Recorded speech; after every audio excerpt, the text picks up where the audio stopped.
dehors. Que nous dit la parole de Dieu. Mon frère Roland. Ouais. Merci. Déborah. Ça va chez toi? D'accord. Tu dis que tu es chrétienne depuis que tu es enfant. D'accord. Tes parents sont chrétiens. Quand tu rencontrais Pascal, il était chrétien aussi.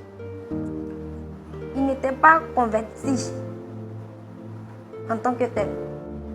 Et c'est moi qui l'ai encouragé à aller à l'église. Mais je vois qu'il n'a pas donné entièrement son cœur à Dieu. Est-ce que quelqu'un qui a presque grandi à l'église peut épouser quelqu'un qui n'est pas chrétien?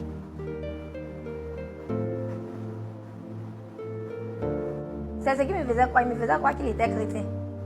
Et c'est en Tu dis vivant qu'il n'est avec pas lui. converti, non? C'est toi qui as... Mais il me montrait une autre facette. C'est une fois dans le foyer qu'il m'a montré qu'il était vraiment le diable en personne. Et il faut dire la vérité quand on te débat. Parce que, en fait, nous, on ne te connaît pas. C'est lui qui te connaît, c'est toi qui le connais. Nous, on ne te connaît pas. Donc, si tu es venu chez nous ici, là, si tu parles, il faut dire la vérité. Il ne faut pas nous mélanger. Parce que si tu nous mélanges là, nous, on sait que tu nous mélanges. Donc, ça ne peut pas aller loin. J'ai dit, Oui, merci. tu es chrétienne, là. Tu es chrétienne, hein? Pourquoi tu dis que c'est toi qui payes la maison, c'est toi qui payes la scolarité des enfants, alors que les enfants ne sont pas avec toi? Je le fais. Et puis la scolarité des enfants. Les enfants étaient avec moi. C'est lors d'une prière qu'il est venu ramasser les enfants pour partir chez lui. D'accord. Tu dis que au départ, ton mari rentrait à 18h à la maison. Et que maintenant, là, arrivé à un certain moment donné, il vient à 22h. Et puis quand il tourne ton repas, là, il met cuillère dedans, il tourne comme ça, il laisse et puis il s'en va se coucher. Exactement. Quand tu le rejoins dans la chambre, il prend oreiller, il ferme sa figure, et puis tu restes seul. C'est ce que tu as dit. Exactement. Toi, tu ne sais pas pourquoi il ne vient plus à 18h. Pourquoi lui, il ne vient plus à 18h, puis il vient à 22h là? Tu ne sais pas. Non. Donc, tu dis que les parents ont essayé de le raisonner, que le pasteur a essayé de le raisonner. Ils ont essayé de le raisonner par rapport à quoi? Par rapport à ses rentrées tardives à la maison. Il dit, quand il vient là, tu n'es pas à la maison. Donc, il trouve les enfants devant la porte, et puis c'est lui qui ouvre la porte pour aller se faire à manger pendant que toi tu es à l'église. C'est pour ça qu'il vient à 22h. C'est ce qu'il a dit tout à l'heure. Il dit quand il vient là, tu es à l'église. Exactement. C'est pour ça qu'il ne vient plus à 18h. Parce que tu n'es pas là. Et là encore, quand il vient, il trouve les enfants devant la porte. Tu es à la prière.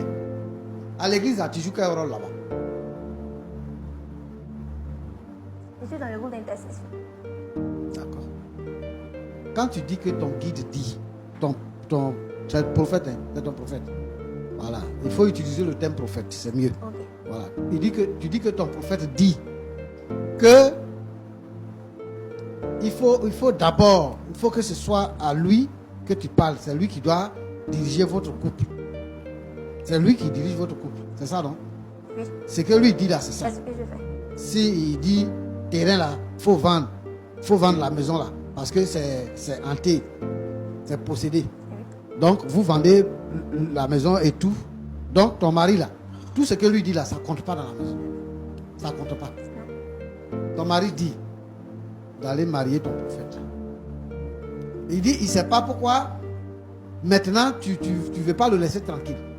D'aller marier le prophète, puisque c'est la parole du prophète que tu écoutes. D'aller marier le prophète. J'ai dit, tu sors avec le prophète là? Non. Hein? Non, ils ne sont pas avec le prophète. Il n'est pas marié. S'il est marié, Toi, tu es marié aussi, non? oui. Pourquoi c'est toi qui vas préparer pour lui? Et comme c'est lui que Dieu a choisi pour nous éclairer. Vous avez combien de femmes qui allaient préparer là-bas? dans votre église, là, vous êtes combien de femmes qui allaient préparer là-bas? Je suis seule. C'est pour toi seul que Dieu l'a choisi? Bon, parce que vous ne savez pas ce qui est bien pour vous-même. Vous les femmes de maintenant, les jeunes femmes de maintenant. Il dit qu'il a eu confiance parce que d'abord, tu présentais le caractère d'une fille bien. Vous vous connaissez, vos parents se connaissent, vous avez grandi ensemble. C'est pour cette raison-là qu'il t'a épousé. Et quand vous étiez à l'intérieur, tu allais à l'église, comme avant. Mais tu écoutais ton mari, vous aviez des projets ensemble, vous élevez vos enfants, il y avait l'harmonie à la maison. Là-bas où vous étiez là, celui qui était là-bas, là, Dieu ne l'a pas appelé. Dieu ne l'avait pas appelé. Le pasteur qui était là-bas, Dieu ne l'avait pas appelé. Dieu l'avait appelé aussi, non? Oui.